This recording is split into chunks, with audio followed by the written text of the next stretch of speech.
Ditanya oleh Sa'id bin Musayyib seperti itu, apakah kemudian kau telah menikah lagi? Maka kemudian dijawab oleh Abu Wada'ah, yarhamukallahu wa man yuzawwijuni wala amliku illa yaitu dirhamaini aw salasat. Siapa pula wahai Sa'id bin Musayyib yang mau menikah dengan, siapa pula yang mau menikah denganku wahai Sa'id bin Musayyib? Mudah-mudahan Allah merahmatimu. Dan kalaupun seandainya ada yang menikah dengan aku, tidak memiliki uang. Paling-paling kemudian hari ini aku hanya memiliki uang 2 dirham atau 3 dirham.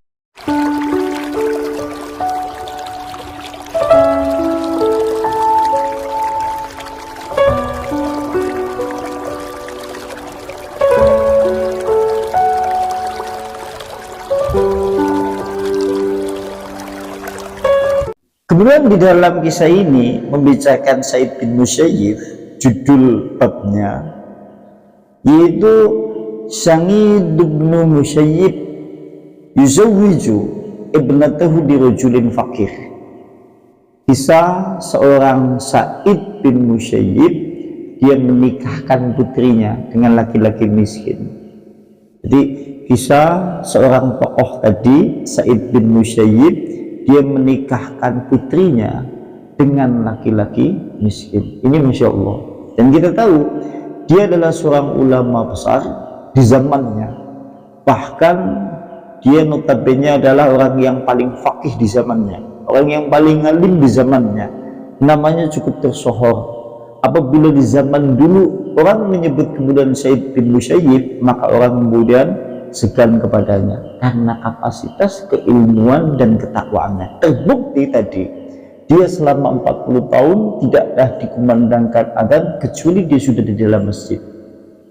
Di sini disebutkan man Abi Wada'ah, dari Abu Wada'ah. Abu Wada'ah adalah murid kesayangan dari Sa'id bin Musayyib. Jadi dia punya murid ngaji kesayangannya adalah Abu Wada'ah. Abu Wada'ah sendiri yang bercerita terkait masalah kisah ini. Kata Abu Wada'ah, qala, dia berkata Abu Wada'ah, kuntu ujallisu Sa'id bin Musayyib fa faqadani ayyaman. Suatu kali kemudian aku duduk bersama guruku yaitu Sa'id bin Musayyib. Sebelum hari itu aku tidak bertemu dengannya. Beberapa hari yang lalu DWK ketemu kan di Sa'id bin Musayyib. Pada saat itu dia duduk bersama Sa'id bin Musayyib. Akhirnya kemudian falam najitu, tatkala kemudian aku dekat dengannya, kemudian dia berkata, Sa'id bin Musayyib kepada Abu Wada'ah, aina kunta, kemana saja kamu selama ini beberapa hari kemudian tidak nampak? Terus ditakoni nang Sa'id bin Musayyib, beberapa hari ini kamu tidak nampak, kemana pula kemudian perginya kamu? Lantas kemudian qala, berkata kemudian Abu Wada'ah, tuwafiyat ahli, wahai Sa'id bin Musayyib, sesungguhnya istriku meninggal. Oh Abu Wada'ah, dia tidak hadir pada kajian-kajian yang biasa diadakan oleh Sa'id bin Musayyib karena dia permasalahannya adalah istrinya meninggal, bojone meninggal. Sehingga tatkala kemudian dia ditanya oleh Sa'id bin Musayyib, kenapa kemudian beberapa hari kemudian kamu tidak hadir, tidak nampak pula? Kemudian dia menjawab, sungguh istriku kemudian meninggal, wa istaghaltu biha, sehingga kemudian aku sibuk mengurusi jenazahnya untuk dikuburkan. Oh DWK karena orang mangkat ngaji bojone meninggal, berarti statusnya apa? Duda. Iya, bojone meninggal cocok banget buat cerita ibu. Lantas berikutnya faqala, kemudian berkata Sa'id bin Musayyib. Sa'id bin Musayyib berkata kepada Abu Wada'ah, ala ahbartana wa syahidna biha, kenapa kemudian kau tidak memberitahu aku terkait masalah istrimu yang meninggal? Jika kemudian kau memberitahu kepadaku tentang istrimu yang meninggal itu, tentulah aku akan bertakziah untuknya. Lantas Sa'id bin Musayyib ngomong mengadu-adanga, kenapa kemudian kamu tidak memberitahu kepadaku kalau istrimu itu meninggal? Sehingga apabila kemudian engkau memberitahu kepadaku, tentunya aku akan bertakziah menghadiri acara pemakaman istrimu itu. Lantas kemudian berikutnya, qala berkata, yaitu Abu Wadang, summa aratu an akuma. Tatkala kemudian pembicaraan itu selesai, aku kemudian berdiri hendak pergi meninggalkan Sa'id bin Musayyib. Kata Abu Wadang, pembicaraan itu selesai, dia hendak pergi meninggalkan Sa'id bin Musayyib. Lantas kemudian Sa'id bin Musayyib, dia berkata, hal istajdadta imra'ata, apakah kemudian kau telah menikah lagi? Apakah kemudian kau telah menikah lagi? Ditanya oleh Sa'id bin Musayyib seperti itu, apakah kemudian kau telah menikah lagi? Maka kemudian dijawab oleh Abu Wadang, yarhamukallahu wa man yuzawwijuni wala amliku illa yaitu dirhamaini aw salasat. Siapa pula wahai Sa'id bin Musayyib yang mau menikah denganku? Siapa pula yang mau menikah denganku, wahai Sa'id bin Musayyib? Mudah-mudahan Allah merahmatimu.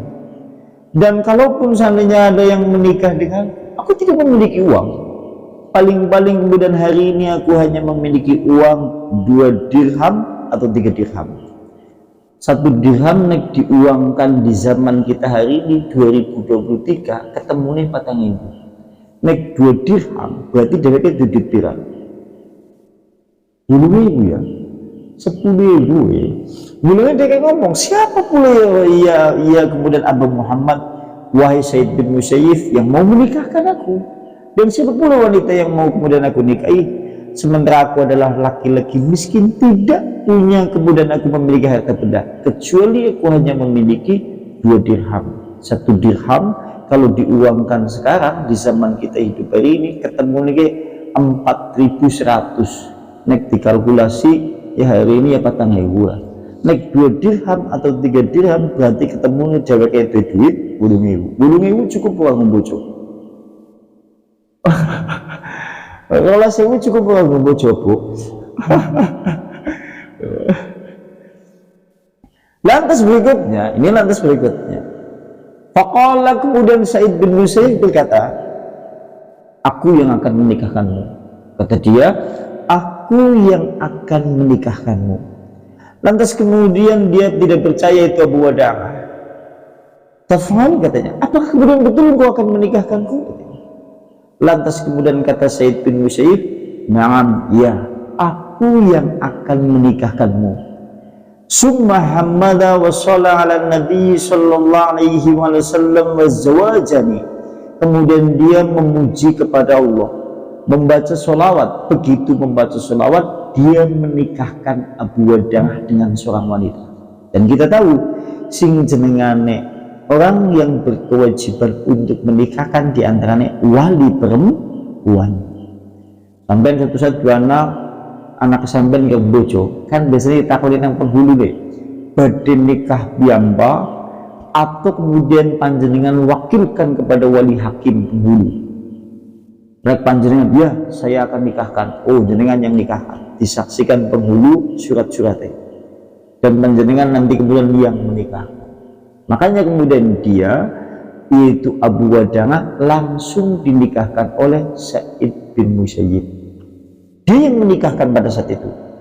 Lantas kemudian tatkala setelah kemudian dinikahkan oleh Sa'id bin Musayyib, wazawajani, dia menikahkan diriku pada saat itu aku hanya memiliki uang 2 dirham ataupun 3 dirham.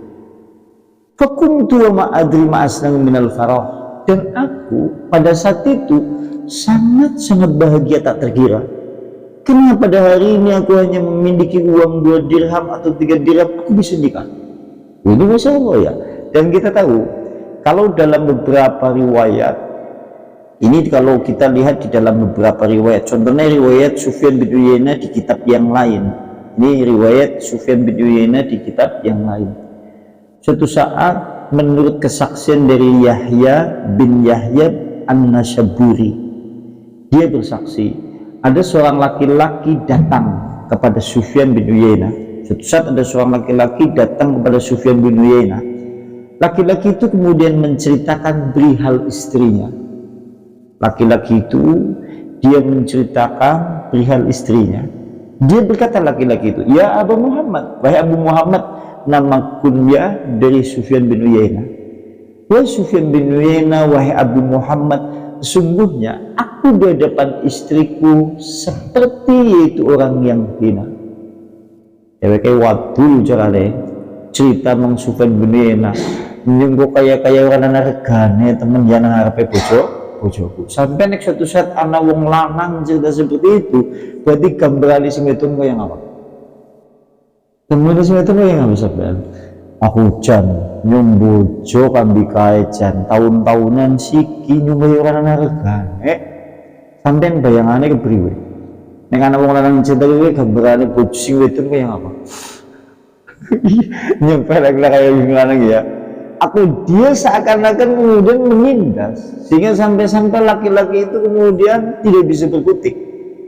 Akhirnya kemudian Sufyan bin Uyainah berkata kepada laki-laki itu, boleh jadi mungkin tatkala kemudian dulu engkau menikah, terus diomongin sama Sufyan bin Uyainah, boleh jadi mungkin tatkala dulu engkau menikah yaitu memiliki tujuan karena kehormatan atau karena harta benda.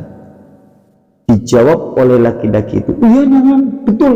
Aku tatkala dulu menikahi perempuan itu, istriku itu, aku memang tujuannya adalah untuk kehormatan dan juga untuk harta benda." Sampean bojo, nek tujuannya seperti itu sampean Nina.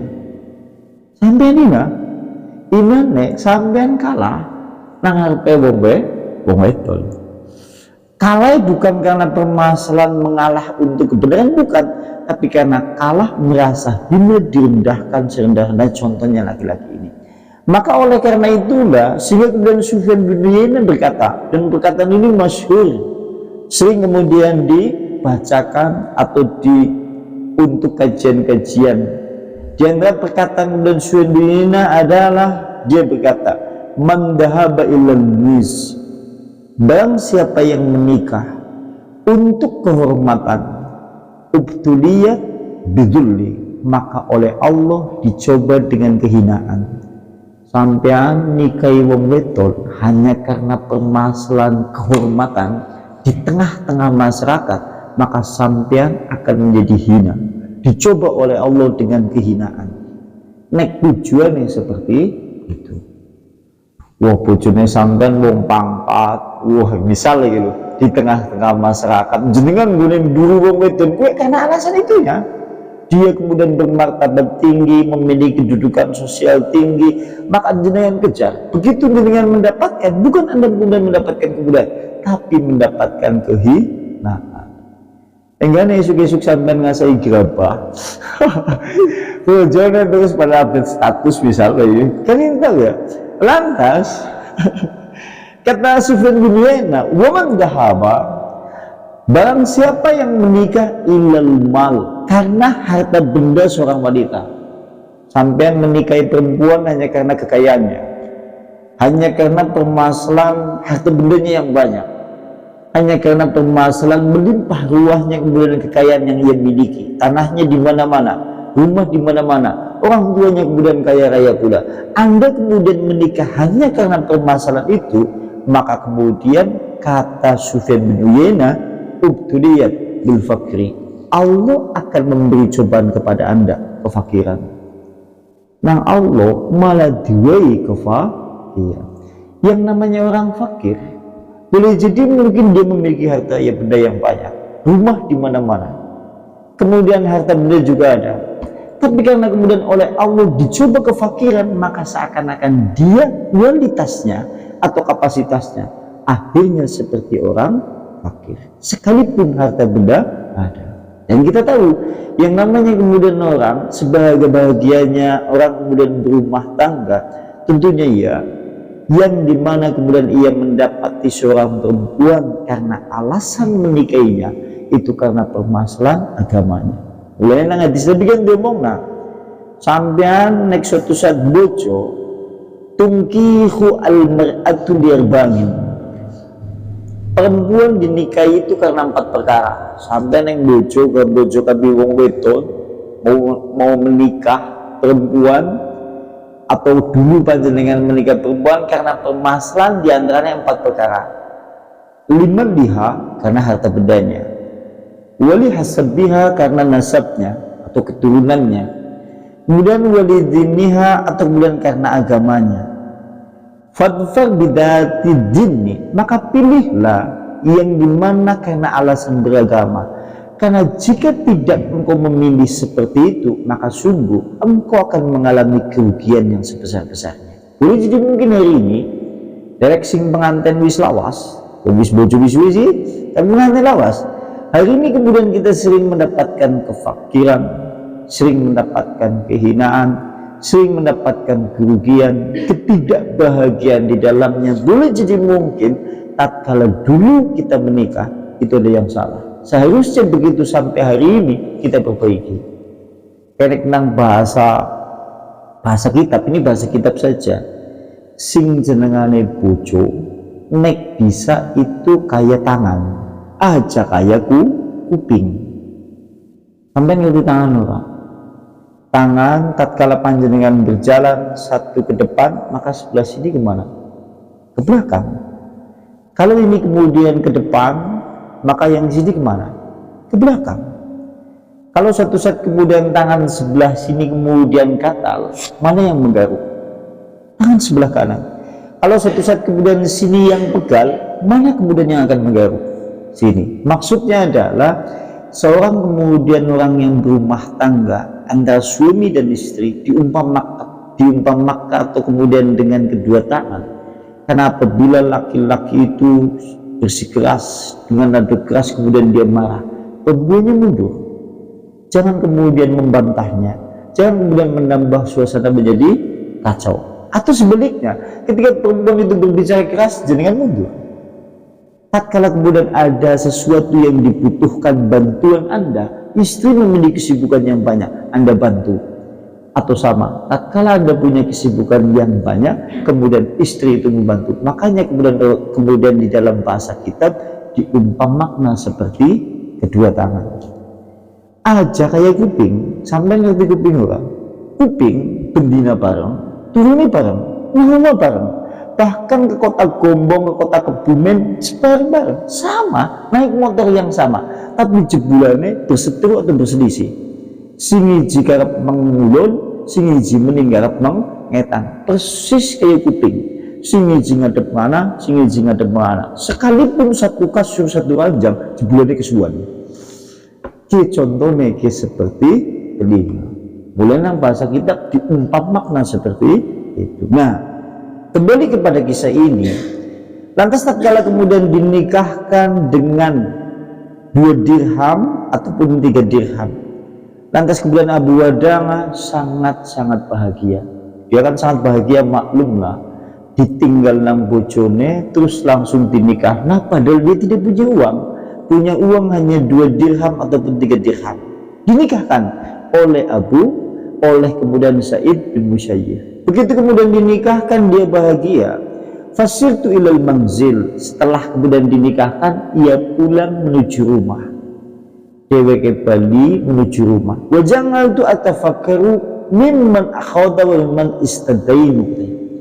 Lantas tatkala kemudian aku pulang ke rumah, kata Abu Wadamah, aku kemudian bingung dan berpikir, besok kalau posisi walimaan, kan kita tahu jenengan walimaan nikah akan disunahkan, sekalipun kemudian semampunya. Mampunya orang 10 ya makan-makan orang 10, mampunya orang 20 ya makan-makan orang 20. Kini carane Nabi gune zaman biyen walimaan sampean kepenak. Walimaan nang zaman Nabi nang zaman biyen iki kepenak. Sampean diundang cukup makan-makan. Tidak dibebani dengan harus panjenengan memberikan sumbangan, tidak. Kini menurut Islam. Mulane nang hadis Nabi diomongna ta'amu syarru ta'amul walimah. Sejelek-jelek makanan adalah makanan walimah. Elek banget ini panganan waliman. Waliman sampai ngerti? panganan prasmanan, yang dimana kemudian diundang orang-orang kaya mengindahkan orang-orang miskin. Zaman siki gitu. Saya gini panjenengan lihat di tengah-tengah kehidupan masyarakat kita. Saya tanya kepada panjenengan, tatkala ada orang kampung, dia kemudian hanya penggembala, dibandingkan Pak Bupati, Pak Camat, lebih butuh makan yang mana? Lebih butuh makan yang mana? Lebih butuh makan penggembalanya. Tapi zaman siki ngirimi Pak Camat, Pak Bupati, dope bumbu kok. Oh, Masya Allah, gedusnya itu biasanya Masya Allah. Tapi kalau suatu saat kemudian mengirimi wong sing justru membutuhkan makanan, malah justru kemudian seakan-akan hanya kadarnya dia biasa tidak wah. Dan hari ini kemudian kita disaksikan adalah dengan kondisi zaman yang seperti itu, yaitu sarut to'amul walimah, sejelek-jelek makanan adalah makanan waliman, yang dimana dipanggil orang-orang kaya kemudian meninggalkan orang-orang miskin.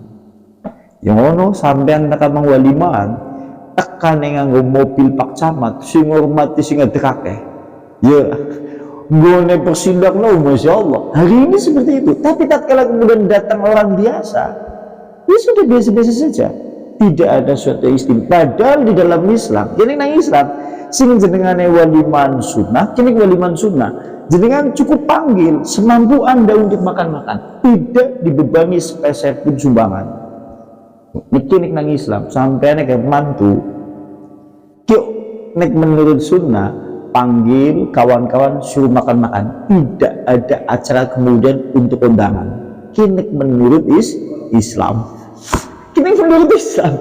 Tapi ini coba ini memang menurut Islam itu mulane ana hadis Nabi nek sandang diundang kontekan menggaliman hukumnya wajib bongkon mangan kok makan-makan. Makanya kalau saya pribadi, kalau dipanggil oleh orang yang tahu hukum terhadap permasalahan itu enak. Kalau bocah nggak anak makan-makan enak, dia tahu kok hukumnya.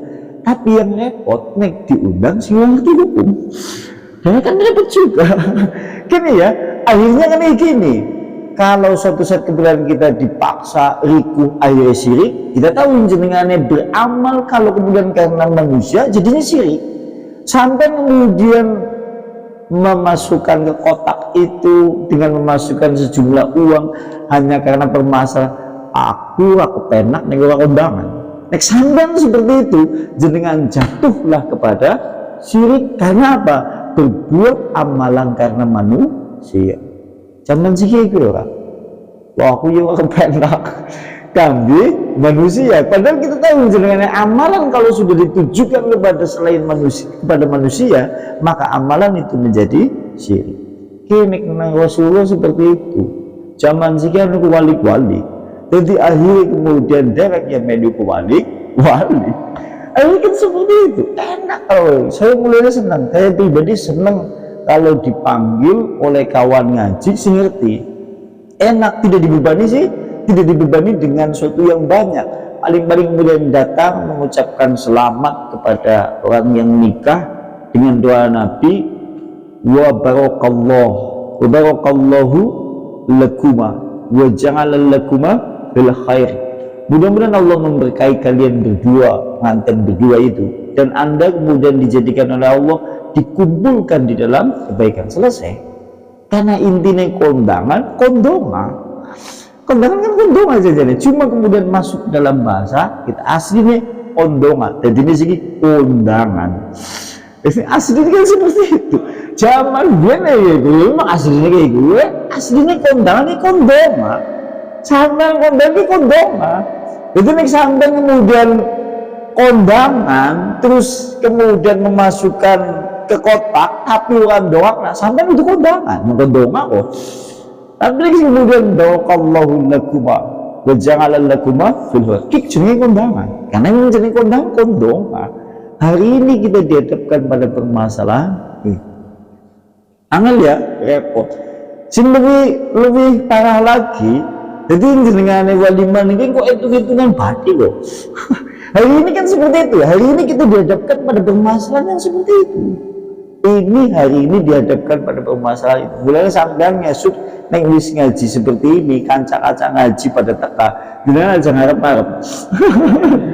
Iya, jenengan aja ngarep-ngarep. Iya, wis tahu ngerti hukumnya kok. Iya kan ya, jenengan aja ngarep-ngarep. Iya. Ya. Padahal ngesuk dalam ini bojoknya aja kayak. Ya memang seperti itu secara hukum seperti itu.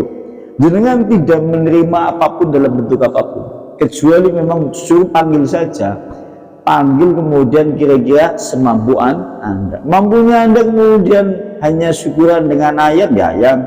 Mampunya Anda dengan kambing satu, ya sudah kambing satu, dan yang lain-lain semampunya Anda. Itu seperti itu. Contohnya ini, mulane Abu Watangah dia berpikir, besok setelah aku ini dinikahkan oleh kemudian Sa'id bin Musayyib, aku hendak kemana mencari uang itu dan hendak meminjam kepada siapa. Jadi kan bayangnya sih dari Abu Watangah berdibojok nah duit menggulungnya ngewu atau kemudian 12.000 ngesuk wali mana kan kudu ngundang sekalipun ya semampunya. Cuma akhirnya dia kan berpikir, sampai nek jadi wong lanang itu kan mikir, aduh ngesuk ngundang si duitnya kan ngendi, duitnya mung 8.000, duitnya mung 12.000. Akhirnya kemudian dia berpikir, begitu kemudian dia berpikir fasallaitu al-maghriba, sehingga sampailah kemudian dia tiba sholat maghrib, dia sholat. Begitu kemudian dia sholat maghrib, kemudian dia pulang lagi menuju rumahnya. Kemudian tatkala pulang menuju ke rumahnya, dia dalam keadaan sendiri. Setelah itu kemudian faqadamtu ngasya'a aftar, kemudian dia makan. Pada saat itu dia makan menikmati roti dengan minyak zaitun. Akhirnya dheweke makan malam. Makan malamnya dengan roti dan minyak zaitun. Makannya seperti itu makan malamnya. Hanya ada kadarnya seperti itu. Lantas tatkala kemudian dia sedang makan, Faidal bab yukramu, tiba-tiba di depan pintunya itu ada orang mengetuk pintu. Tiba-tiba nang lawange ana wong dodok, ada orang yang mengetuk pintu. Fakultu, kemudian aku Abu Watangah berkata, man hadha, siapa yang mengetuk pintu itu? Lantas kemudian dijawab oleh orang yang mengetuk pintu, ana Syahid, aku adalah Sa'id bin Musayyib. Lantas berikutnya, qala, kemudian tatkala laki-laki yang mengetuk pintu itu menjawab Syahid, maka kemudian qala, aku berkata, fa fakartu fi kulli insanin ismuhu Syahid illa Sa'id bin Musayyib. Akhirnya kemudian aku berpikir tentang nama-nama yang aku kenal, yaitu Sa'id itu. Tapi kemudian seingat saya tidak ada nama yang aku kenal kecuali adalah Sa'id bin Musayyib, laki-laki gurunya sekaligus yang tadi siang menikahkan dia. Dheweke mikir, kae sing duduk jerene jenengane Syahid. Nyong wong sing kenalane Sa'id, padahal mung Sa'id bin Musayyib tok. Apa yang gane Sa'id bin Musayyib tak kaya ngene iki. Cara bahasa dek seperti itu. Lantas tatkala kemudian dia berkata seperti itu, fadonantu annahu, dia malah justru menyangka Sa'id bin Musayyib datang ke rumahnya itu menggagalkan pernikahannya. Dheweke nyangka, oh kayaknya Sa'id bin Musayyib ke gagalna pernikahannya lah. Wingi kan dinikahna kan di anak nang dheweke. Kayaknya mungkin dheweke tekan menguma tujuannya hendak digagalkan. Dia berpikirnya seperti itu. Lantas tatkala kemudian dia berkata seperti itu, fakultu, kemudian aku berkata, ya Abu Muhammad, ala arsalta ila fa'atika. Wahai Abu Muhammad adalah nama kunyah, nama yang diawali oleh Abu dari seorang tokoh Sa'id bin Musayyib. Nama kunyahnya adalah Abu Muhammad, sama seperti Abu Salamah. Jenengane sing kunyah Slamet Waluyo, dijenengi kunyah anak abune Abu Salamah. Seperti itu. Nah, nama kunyah beliau adalah Abu Muhammad.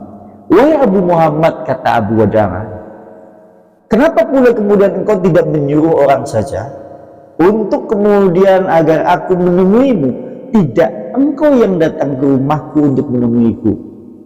Dijawab nang kemudian Abu Wada'ah, sampean mengumahku. Mbok iya, sampean ngongkonan baik kami wong, men aku sing mengumah sampean.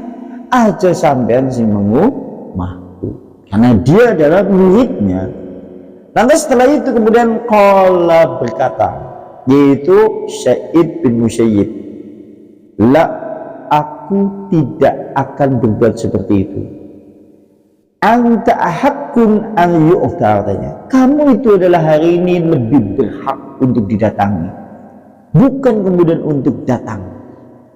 Jawab Sa'id bin Musayyib, kamu ya Abu Wada'ah lebih berhak untuk didatangi, bukan kamu kemudian untuk disuruh datang. Lantas kemudian berkata, kultu, kemudian aku berkata itu Abu Wada'ah, Umat ta'mur, lantas apa yang kemudian engkau akan perintahkan kepadaku? Qala, kemudian berkata yaitu Sa'id bin Musayyib kepada Abu Wada'ah, innaka kunta rajulan ngazaban, kamu itu adalah seorang laki-laki yang beberapa hari kemarin menjadi seorang budak karena ditinggal istrimu. Lantas kemudian wazawajta, dan lantas kemudian anda itu dinikahkan. Tadinya kamu tidak memiliki istri, istrimu meninggal. Setelah itu kemudian anda itu dinikahkan. Maka kemudian fakarihtu, aku tidak suka jika kemudian aku membiarkan engkau bermalam sendirian di rumahmu. Ya, mereka terus ngomong, yaitu Sa'id bin Musayyib, kamu itu kemarin sebelum kemudian setelah ditinggal oleh istrimu, kamu itu seorang yang duda, tidak memiliki istri lagi. Lantas kemudian engkau telah dinikahkan oleh aku, maka aku sebagai kemudian yaitu Sa'id bin Musayyib tidak suka sekiranya engkau bermalam di rumahmu sendiri setelah kemudian engkau menikah. Lantas kemudian wahadi imra'atuka, inilah istrimu. Oh, ternyata dheweke tekane kambi anake sing dinikah nabi. Ini istrimu, katanya. Dheweke kambi kemudian menunjukkan anaknya yang dinikahkan kemana. Ini istrimu, dijujuk nanang mertua. Ini masya Allah ya, bu, esok namun ini bu, masya Allah bu, jujuknya langsung. Ini istrimu, katanya. Aku tidak suka kamu itu tidur sendirian, padahal kamu telah dinikahkan. Lantas kemudian fa idza hiya qa'imatan min khalfi min tulihi, perempuan tersebut itu berdiri hampir-hampir ketutupan oleh tubuh ayahnya, yaitu yang bernama Sa'id bin Musayyib. Dia bersembunyi di balik tubuh ayahnya karena malu. Maklumlah perempuan yang nembe di bojo kan isin ya kayak petang nang burine awake ramane kami dheweke manung kuwatir wong garep diserahna mengono nang gede di bojone dia kan petang. Dia bersembunyi kemudian di balik belakang tubuh ayahnya. Summa akhadha biyadiha, tetapi kemudian ayahnya Sa'id bin Musayyib memegang tangannya kemudian menariknya ke depan. Nang bapake cekel tangane jujurnya marah. Masya Allah ya. Lantas seperti itu, akhirnya kemudian setelah kemudian dia menarik, akhirnya kemudian perempuan tersebut akhirnya masuk melewati yaitu gawangan pintu. Oh, ceritanya mau nang buri lawang, begitu ditarik seperti ini langsung masuk ke pintu. Dan perempuan tersebut akhirnya kemudian jatuh karena malu. Nang bapaknya digeret seperti ini ngasih tiba karena dia isin malu. Karena dia malu, dan kita tahu yang namanya perempuan memang memiliki karakter yang paling utama adalah malu. Dan kita tahu al-haya'u minal iman, tidaklah malu kecuali mendatangkan kebaikan. Ini masya Allah bu, masya Allah bu, ini kayak gitu jujurnya langsung padahal dheweke ora duwe duit. Wah, mbok nemoni kayak gini mertua cocok bu. Cocok aja, masya Allah ya. Jujurnya coba. Lantas berikutnya, fa istawsaqtu minal bab. Akhirnya kemudian setelah Sa'id bin Musayyib masuk, anaknya masuk, kemudian aku kunci pintu. Summa taqaddamtuha ilal qasmatiha, illal qasnati allati fiha az-zaid wal khobas. Lantas kemudian setelah kemudian aku kunci pintu, kemudian aku persilakan masuk, kemudian aku pada saat itu memiliki roti dan minyak zaitun yang hendak aku makan, kemudian aku sandingkan kepada istriku itu. Nang dheweke akhirnya rotinya wis dipangan, kami kemudian minyak zaitunnya kemudian disodorkan kepada istrinya itu. Makanannya hanya itu. Dan ia kemudian taruh di bawah bayang-bayang lentera lampu. Tujuannya apa? Tujuannya men istrinya itu tidak melihat menunya. Nang dheweke jiwa panganannya sokna nanggon bayang-bayang lampu. Tujuannya apa? Supaya tidak kelihatan menunya. Karena dia malu. Dheweke mung duwe panganan seperti itu. Ini bisa ya. Wah. Ini Masya Allah ya. Dan berikutnya, lantas kemudian berikutnya, summa sa'atu illal satfiri. Lantas kemudian aku naik ke atas loteng. Begitu kemudian naik ke atas loteng dan aku di sana ternyata bingung. Dheweke munggah mengloteng bukan apa-apa, bingung. Aduh, kayak malah bojone dijujukna ngene nyuruh apa-apa aja. Jadi seperti itu maksudnya. Aku hanya memiliki uang cuma 3 dirham atau 4 dirham. Mertuaku yaitu Sa'id bin Musayyib, dia mengantarkan anaknya yang sehari ini menjadi istriku. Lantas kemudian aku tidak memiliki makanan kecuali itu. Akhirnya dheweke mengloteng, bingung. Kepriwe? Akhirnya tatkala kemudian dia di loteng, ternyata tetangga-tetangganya itu melihat. Lantas kemudian tetangganya itu berkata, "Masya'nuka, apa yang terjadi denganmu? Kelihatannya kemudian engkau nampak murung, engkau nampak sedih." Kemudian dia berkata, "Waihakum, zawajani Sa'id bin Musayyib ibnatahu al-yawma." Wahai tetanggaku, sungguh hari ini kasihan diriku. Aku telah dinikahkan dengan anak dari seorang Sa'id bin Musayyib. Tapi aku tidak memiliki apa-apa. Uang hanya 2 dirham ataupun 3 dirham. Aku tidak memiliki makanan yang hendak dimakan untuk mertuaku dan untuk istriku. Aku kemudian sehingga naik ke atas loteng sampai kemudian engkau mendapatkan diriku seperti ini. Akhirnya kemudian ramai. Tetangga-tetangganya itu kemudian mengerumuni dia. Akhirnya kemudian tetangga-tetangganya itu masuk ke rumahnya menemui istrinya. Karena apa? Mereka kemudian seperti itu karena gumun dan takjub sampai seorang Abu Wada'ah dinikahkan dengan anak seorang ulama yang terkenal, sehingga tetangganya tetangganya kemudian semuanya hampir menuju ke rumahnya. Sampai tatkala kemudian tetangga-tetangganya ke rumahnya, ibu dari Abu Wada'ah mendengar berita itu. Ibune krungu, jerene anakku sing wingi duda bar ditinggal nang bojone siki dibojokna dewek nang Sa'id bin Musayyib tapi anak wedone.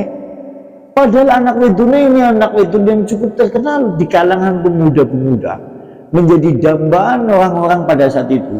Padahal anak itu terkenal, dambaan kemudian pemuda-pemuda pada saat itu, sehingga ibunya dia kemudian bertandang menuju ke rumah Abu Wada'ah anaknya itu. Begitu sampai di sana, ibunya berkata kepada Abu Wada'ah, kata dia, "Wajhi min wajhika," wajahku dan wajahmu haramun menjadi haram. Sebelum kemudian aku, ibumu itu akan mendidiknya selama 3 hari. Jadi ibunya, sampean Abu Wada'ah anak lanangku haram menyentuh bojomu gue sedurung telung dina nanya untuk gawa disit harap tak didik. Ini kata ibunya. Akhirnya kemudian diizinkan oleh Sa'id bin Musayyib dan diizinkan oleh Abu Wada'ah dan dibawa menuju ke rumah ibunya, istrinya itu. Nek dewek wis gugup ya aja buat jadi gawa bu. Ya ini dibawa sampai di sana kemudian didik. Akhirnya kemudian setelah kira-kira kemudian bertempat tinggal 3 hari bersama ibunya, Abu Wada'ah kemudian pergi menuju rumah ibunya. Bunga mau ibunya ini diki bojone wis 3 dina. Lantas tatkala kemudian dia mendapati istrinya, dia kemudian takjub. Wahia min ajmalin nas. Dia adalah perempuan secantik-cantiknya manusia. dheweke wong wedok sing ayu banget soalnya. Kalimatnya ajmal. Ajmal adalah menunjukkan ismu tafdil. Ya, ismu tafdil adalah wanita yang paling cantik. Nek Hasan apik, nek dadi paling apik ahsan. Jamalun cantik, nek kepengin dadi paling cantik kalimatnya dadi ajmal. Mulanya kalimatnya wahia ajmalun nas. Dia adalah wanita secantik-cantiknya manusia. Ayu maning coba.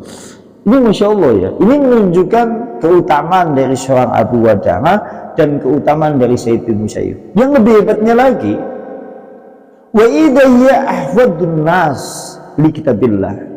Dan dia adalah seorang wanita yang paling banyak hafal kitabullah. Dheweke adalah wanita yang paling banyak menghafal Al-Quran. Wis ayu hafidhah mening. Boleh dijajal. Boleh dijajal. Kan langka ya. Dan yang berikutnya adalah wa alamuhum bisunnati Rasulillah. Dia adalah wanita yang paling tahu pula sunnah Nabi. Dia adalah wanita yang paling tahu sunnah Nabi. Ini Masya Allah, ini adalah wanita yang soleh. Sebagaimana kalau dalam hadis Nabi, tidaklah wanita itu yang dimana dia mendirikan sholat 5 waktu, menunaikan zakat, berpuasa di bulan Ramadan, taat kepada suaminya, menjaga kehormatan dirinya, kecuali dia akan dimasukkan ke dalam surga dari arah pintu mana saja yang ia kehendaki.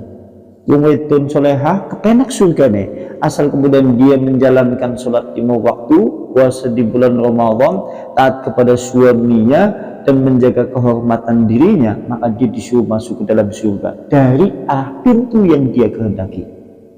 Ini perempuan soleha. Contohnya adalah istrinya dari Abu Wada'ah, anak perempuan dari Said bin Musayyib.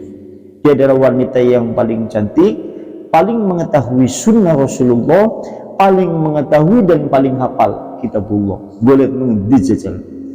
Zaman siki langka ora eling. Sing soleh lanang ya langka, sing wedon soleha ya langka. Zaman siki seperti itu. Lantas berikutnya, setelah seperti itu, pemakas tu sahram, aku kemudian akhirnya tinggal bersama istriku 1 bulan. Akhirnya dheweke terus kambi bojone nganti tekan sebulan resmi dadi bojone. Begitu kemudian 1 bulan, setelah 1 bulan lewat, aku tidak menemui ayahnya. Yang dimaksud adalah Said bin Musayyib. Akhirnya kemudian aku setelah 1 bulan lewat, aku pergi menuju majelis taklim yang biasa didirikan oleh Said bin Musayyib. Akhirnya dheweke mangkat ngaji maning. Sebulan wingi kambi bojone nang omah cuti. Lantas kemudian setelah itu kemudian dia berangkat lagi untuk ngaji bersama, yaitu Said bin Musayyib. Begitu kemudian dia duduk untuk bermajelis taklim, pada saat itu banyak muridnya. Lantas kemudian aku mengucapkan salam, Said bin Musayyib mengucapkan salam. Said bin Musayyib mengucapkan salam. Tatkala kemudian aku mengucapkan salam, dia tidak berkata-kata kepadaku karena pada saat itu ramai. Tapi tatkala kemudian orang-orang yang sedang halaqah ilmu bersama dia mulai pergi satu-satu, tidaklah tinggal kecuali diriku dengan dirinya. Lantas kemudian Said bin Musayyib berkata, terus Said bin Musayyib ngomong, kata Said bin Musayyib, kata dia, bagaimana keadaan manusia itu? Sing dimaksud manusia itu adalah anak-anaknya. Maksudnya kepriwe kondisi anakku sing siki dadi bojomu. Carane gue dijawab oleh Abu Wada'ah, sungguh aku mendapati dirinya wanita yang paling menyenangkan, paling menyejukkan pandangan, paling enak didengar tatkala berbicara, dan paling nyaman senyaman-nyamannya. Lantas kata Said bin Musayyib, jika kemudian engkau mendapati anak itu sesuatu yang tidak menyenangi hati, sesuatu yang tidak membuat senang suaminya, pukullah dengan tongkat. Ramane ngomong, nek anakku sudah dibojo musiki, nek didapati anak sesuatu sing ora enak, ora nyaman nang sampean, pukul bae ke tongkat. Lantas kemudian dia memberikan uang kepada Abu Wada'ah sejumlah yaitu 200.000 dirham. Wih, Masya Allah ya. Terus nomor tuanya duit sejumlah 200.000 dirham. Ting patang ribu berarti. Oke. Anak berdua sing gue langka. Masya Allah ya, Masya Allah. Dan yang lebih hebatnya lagi, ini yang lebih hebatnya lagi, ternyata disebutkan oleh Abdullah bin Sulaiman, disebutkan oleh Abu Abdullah bin Sulaiman, wa kanat bintu Sa'id bin Musayyib, sesungguhnya anak dari Sa'id bin Musayyib itu dilamar sebelumnya oleh seorang yaitu Walid, putra dari Khalifah Abdul Malik bin Marwan. Sedurung gue anaknya Sa'id bin Musayyib dilamar nang anaknya presiden, jenengane Walid yang ditetapkan sebagai putra mahkota. Anak Khalifah jenengane Abdul Malik bin Marwan. Tekan mengenai Sa'id bin Musayyib ngelamar go anaknya adalah putra mahkota seperti itu. Tapi oleh Sa'id bin Musayyib enggan, tidak mengizinkan untuk kemudian dinikahi oleh anak khalifah yang bernama Walid bin Abi Marwan. Wah, anak orang kayak gitu ya. Coba bayangkan, ini sing duda. Ini kan menunjukkan Abu Wada'ah seorang kapasitas ulama, murid dari Sa'id bin Musayyib, juga tidak sembarangan. Nggak sembarangan. Sampai-sampai kemudian dia menjatuhkan pilihan kepada yang bukan khalifah. Bayang apa ya? Zaman siki nek anak wong tua ditekani nang anaknya presiden dilamar, kira-kira anak itu divekan ora? Oh, wah kan. Oh, pamerna waduh, cerita-cerita ya. Alhamdulillah yuk, ini anaknya presiden ngelamar anakku. Iya ya. Cerita-cerita anak tanpa pernah melihat kapasitas agamanya, kapasitas ketakwaannya, atau kapasitas keimanannya. Karena pada saat itu timbangan ukuran Sa'id bin Musayyib tidak menimbang status kasta, tidak menimbang status nasab atau kemudian pangkat derajat sosial, dan dia juga tidak melihat kekayaannya. Tapi yang ia lihat adalah agamanya, sebagaimana petunjuk di dalam hadis Nabi dan perkataan Sufyan bin Uyainah. Sehingga dia seperti itu. Dan yang lebih hebatnya lagi, falam yazal Abdul Malik bin Marwan. Abdul Malik bin Marwan tatkala melamar untuk anaknya, melamar anak gadis Sa'id bin Musayyib, 1 kali ditolak, 2 kali ditolak. Dia tidak henti-hentinya kemudian membujuk agar kemudian Sa'id bin Musayyib menikahkan anak perempuannya dengan anaknya. Sampai-sampai kemudian dia mengancam untuk kemudian menghukum kepada Sa'id bin Musayyib. Dan betul, sekalipun demikian Sa'id bin Musayyib tetap menolak. Akhirnya kemudian dia dihukum cambuk selama 100 cambukan. Dia kayak ngasih cekel nang presiden. Wah, ini dilamar orang ditolak. Cekel nang presiden, lantas kemudian dicambuk sampai kemudian 100 diraan cambuk. Dan setelah kemudian dicambuk, dia diguyur dengan air yang dingin. Dan setelah diguyur dengan air yang dingin, dia dibiarkan menggunakan pakaian yang tipis, sehingga kemudian tubuhnya kedinginan menggigil. Tapi tetap saja dia tidak bergeming untuk menikahkan anaknya kepada anak khalifah pada saat itu. Dan jatuh pilihannya adalah kepada Abu Wada'ah, yang dimana Abu Wada'ah ini adalah murid kesayangannya. Dan kita tahu ini adalah kisah yang abadi, yang menunjukkan bahwa orang-orang soleh di zaman dulu, bagaimana kemudian dia memperlakukan iman, bagaimana kemudian dia menjalankan kehidupan dengan Islam yang tinggi, bagaimana kemudian dia bernilai tauhid yang tinggi, sehingga patut menjadi uswah dan contoh, sehingga ditulis di dalam kitab-kitab sejarah, baik di dalam kitab-kitab terdahulu maupun kitab-kitab sekarang. Dan kisah yang seperti ini seyogyanya ini pantas menjadi cerminan bagi kita semuanya yang hidup di zaman hari ini, tatkala kemudian seringkali manusia mengarah pandangan kepada derajat, kepada harta benda, atau kepada hal-hal yang sifatnya kemudian bukan tolak ukurnya agama.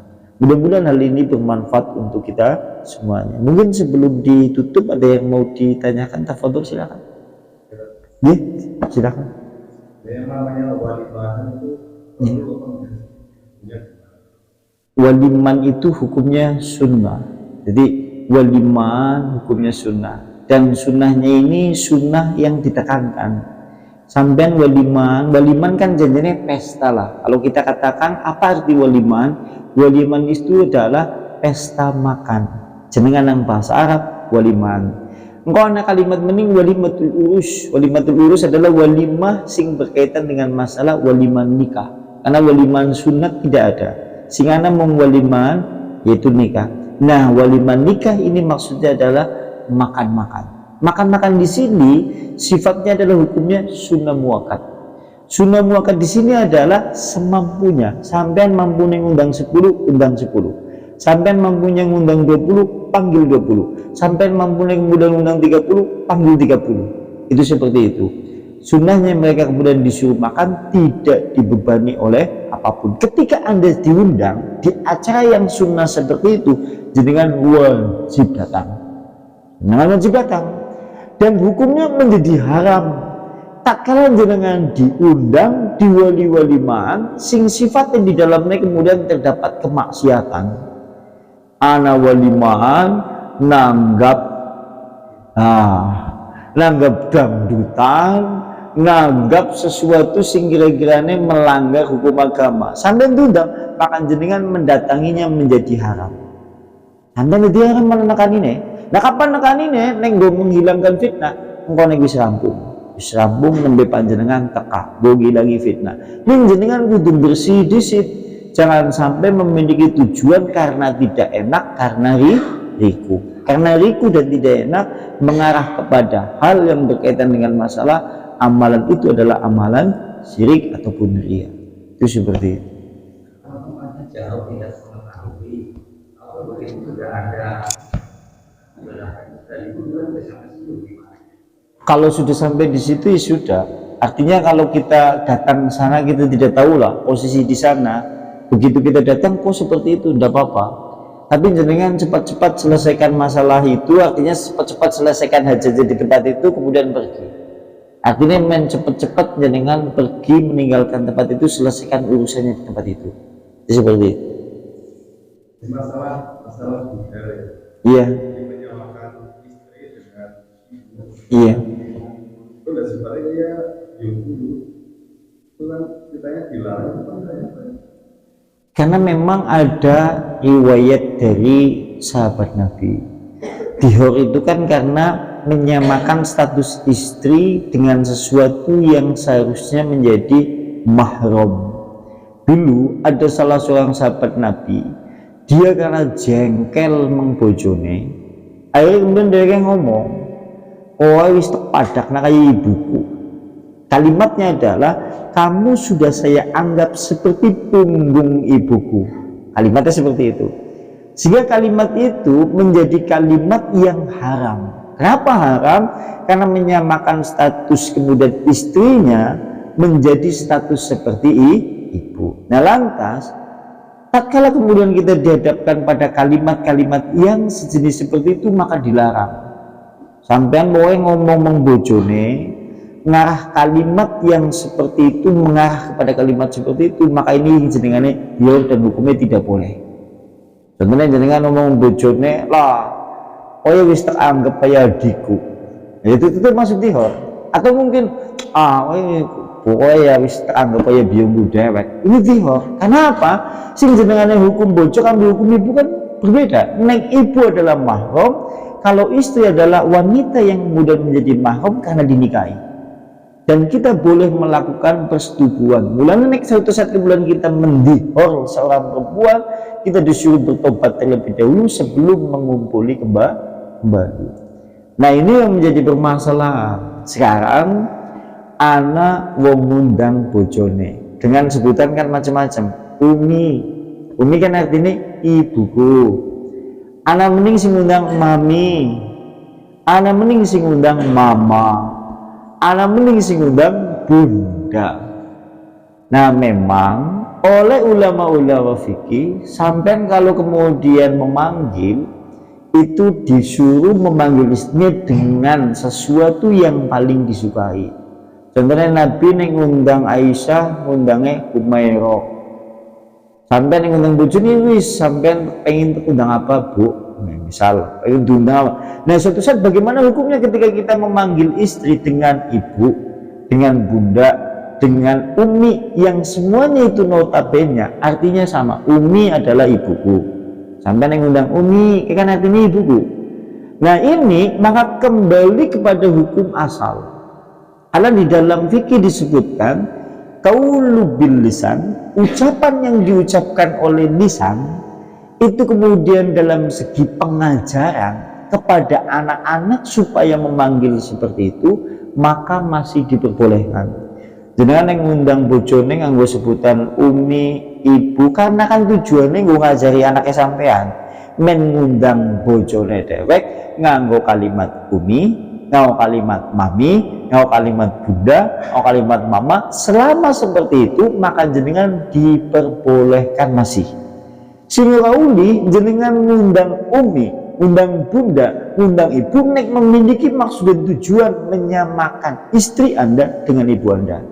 Ketika kita ngundang umi, ngundang mama, ngundang mami, karena permasalahannya dia kan ngajari menganaknya dewek mengundang seperti itu. Sekalipun nang ulama-ulama fikih ada yang memberi batasan, sebaiknya memanggil dengan nama-nama yang disukai oleh istri kita, tapi masih diperbolehkan. Naik undang seperti itu repot juga kalau kemudian itu dirubah hukumnya, wong sudah menyeluruh. Ini hukum dihor seperti itu.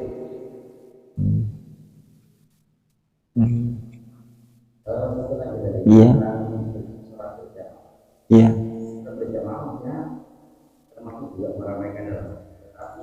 iya. Ada kalanya masjid sendiri itu tidak dikemas atau tidak diatur bagaimana yang dihendaki oleh hukum, seperti untuk imamnya, dan sehingga itu yang akan hukum siapa? Tak. Sebagai jamaah. Iya.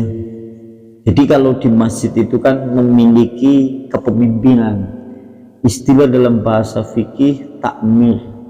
Takmir itu kan diambil dari kalimat amara yu'ammiru takmiran. Artinya adalah orang yang bertugas untuk memanjangkan atau kemudian memanjang umurkan atau memakmurkan atau meramaikan masjid. Istilah dalam bahasa kita takmir. Sehingga anak ketua takmir kepengurusan. Ketika ada satu masjid, masjidnya sepi karena sisi kemudian kepengurusannya yang tidak baik, maka nanti kelak yang akan paling dimintai pertanggungjawaban adalah ketua takmir dan seluruh anggotanya. Itu seperti itu, bukan jamaahnya. Sehingga yang namanya kemudian takmir, kemudian ketua takmir dengan segala kepengurusan itu bertugas kepriwe carane dadekna masjid itu rame penduduknya, terutama pada pelaksanaan sholat subuhnya, sholat duhurnya, sholat asarnya, sholat maghribnya, sholat isyanya. Sehingga anak nang zaman hidup hari ini mulai anak gerakan sholat subuh berjamaah, anak subuh ceria, anak Jumat barokah. Ini tujuannya adalah takmir ingin menjadikan acara di masjid itu supaya kemudian menjadi ramai masjidnya, supaya yang seperti ini maka kemudian diperbolehkan dan ditekankan. Ketika ada kemudian takmir kepengurusan masjid tidak peduli terhadap permasalahan itu, kelak akan dipertanyakan oleh Allah. Lantas yang namanya kegiatan-kegiatan seperti itu kan butuh kemudian dananya adalah ya gue uang sing nang masjid. Nyuwun sewu, yang namanya uang di masjid itu tidak boleh hanya segi dilaporkan saja. Hari ini nyuwun sewu nggih, nang masjid nek deleng keuangan masjid kan mung laporan tok. Sebulan pemasukan sekian, pengeluaran sekian, saldo 31 juta, saldo 67 juta, saldo 90 juta. Padahal kenek secara hukum fikih aku ngelebok nakotakan menginfak, kenek wong-wong pada ngelebok nakotak menginfak ki janjane cara bahasane aku titip pak takmir, ketua takmir, seluruh anggota takmir, titip ditulung dibagikna mengwong-wong sing membutuhna lepokna kotakan. Ini begitu dikumpulna nang jenengan dilaporna ora dibagikna mengwong sing membutuhkan, sampean sing ditakoni. Takbir kemudian kepengurusan yang ditanya. Karena sing jenengane kemudian uang itu perlu diingat, bukan uang masjid tapi uang seluruh kaum muslimin yang seharusnya itu kemudian dialokasikan wong-wong sing kira-kira membutuhkan. Di wong-wong sing ora gelem masjid tapi dheweke karena permasalahan gelem masjid duwe sambutan. Parani nyun sewu Kang, sampean jerene ki itu sambutan. Ki ana pihak masjid ana uang ki ngono, sampean ngana dibayari, tapi ngesuk sampean kudu nang masjid ya. Salat subuh sedurunge ge wajib. Sepisan dheweke nggih. Ping pindho nggih. Ping telu nggih nek wong Jawa nek atine wis dipangkuk manut. Mana kemudian yang kira-kira membutuhkan sekitar kita bagi, harusnya seperti itu, sehingga nek suatu saat hanya mung dilaporkan tok ki pada baik kayak sampean. Contoh iki, aku titip Mang Abu Salama, Bu, aku titip Mang sampean duit 1 juta, tulung bagina Mang wong sing membutuhkan.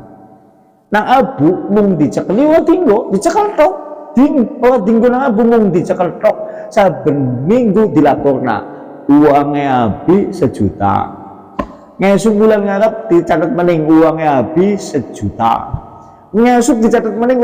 Yang seperti ini selama kemudian belum dibagikan, maka Anda berkewajiban untuk cepat segera membagikan. Karena apa? Belum menjadi pahala yang fadilah sebelum kemudian itu dibagikan. Karena kotakan-kotakan yang mewujudkan tujuannya sampai neng sampai ndak.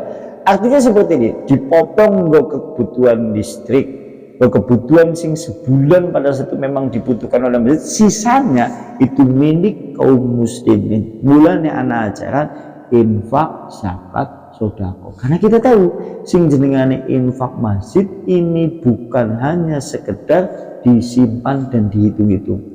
Kalau satu dihitung seperti itu sampai ini baik, yang bakal ditakoni. Si ditakoni siapa? Ketua takmir kami kepengurusannya. Bakal ditakoni, nah apa sampean dindek-dendek? Wong duit kaum muslimin kudune dibagi. Kayak contoh anak wong sing lagi gelem masjid karena permasalahan nang sampean wis dibarani dan yang lainnya seperti itu.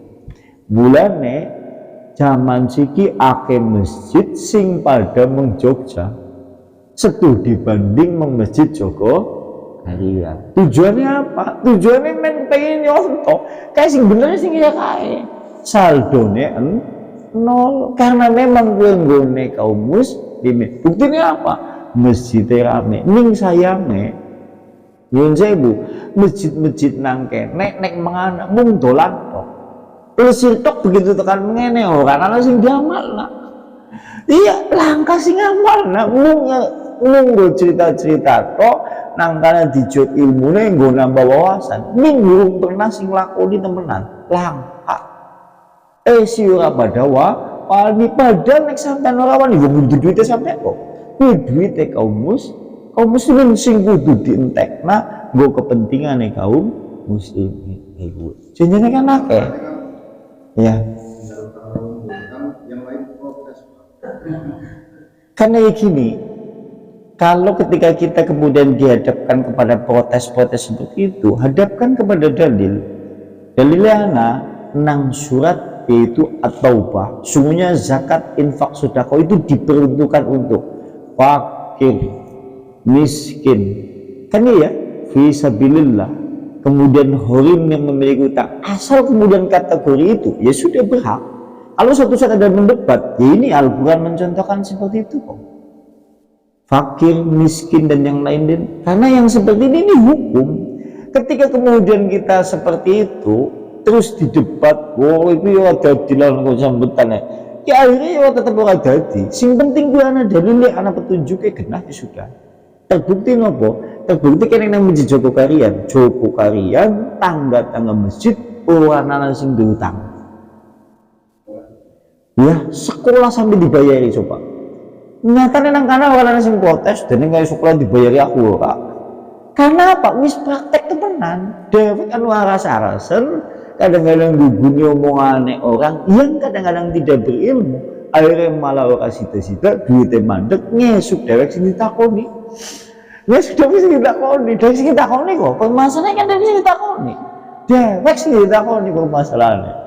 Karena menurutku yang namanya masjid itu adalah yang paling berat adalah ketua takmir, bendahara, dan kepengurusannya.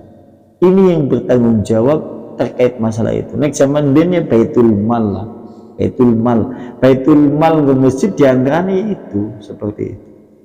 Tadi sama Pak Ferry tidak menunjukkan atau menjelaskannya. Sebenarnya kalau itu tanggung jawab kita sebagai muslim atau untuk kita memang harus ada ketakmiran. Harus ada ketakmiran, iya.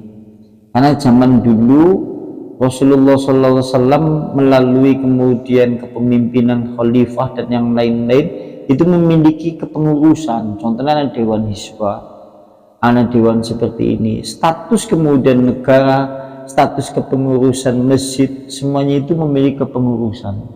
Nah, baik masjid pun memiliki kepengurusan. Kalau suatu saat masjid tidak memiliki kepengurusan yang formal, akhirnya kemudian melakukannya ya tidak jelas. Wong anak ketakmiran dua jelas apa melingkuran anak. Jadi seperti itu loh. Artinya kalau suatu saat sudah dibentuk ketakmiran seperti itu ya memang harus jelas. Artinya harus sesuai dengan literatur apa yang memang menjadi jalan-jalan Islam atau kemudian keimanan yang harus ditempuh agar masjid, intinya bahwa anane takmir itu tujuannya kepriwe masjidnya ramai. Seperti itu. Pelaksanaan sholat jamaah senantiasa hidup. Kepriwe carane, entah itu menggunakan dana ataupun tidak. Kepriwe carane masjid ramai. Di intinya takmir seperti itu. Bukan mau cara apa baik silakan. Seperti itu. Mulai zaman sini kan macam-macam. Subuh ceria, Jumat berkah. Karena kan tujuannya seperti itu. Sing dicontoh mungkin baik gue gitu loh. Sing dicontoh baik gue. Sing enteng sih, kudu wis wah banget nang zaman nang kene. Jenenge seperti itu. Cekat nggih. Nakhtimu bihadza majlis ta'lim bi da'wati Rasulillah subhanakallahumma bihamdika asyhadu an la ilaha illa anta astaghfiruka wa atubu ilaik. Akhirul kalam billahi taufiq wal hidayah. Assalamualaikum warahmatullahi wabarakatuh.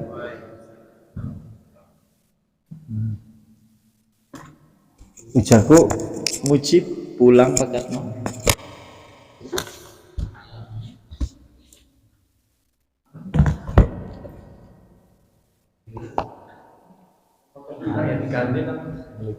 Iya. Uci jago Bali. Sabar. Uci. Kemudian jangan lagi.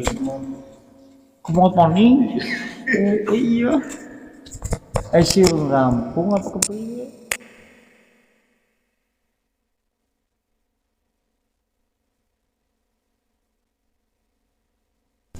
Kuwi sing wali mampir ya.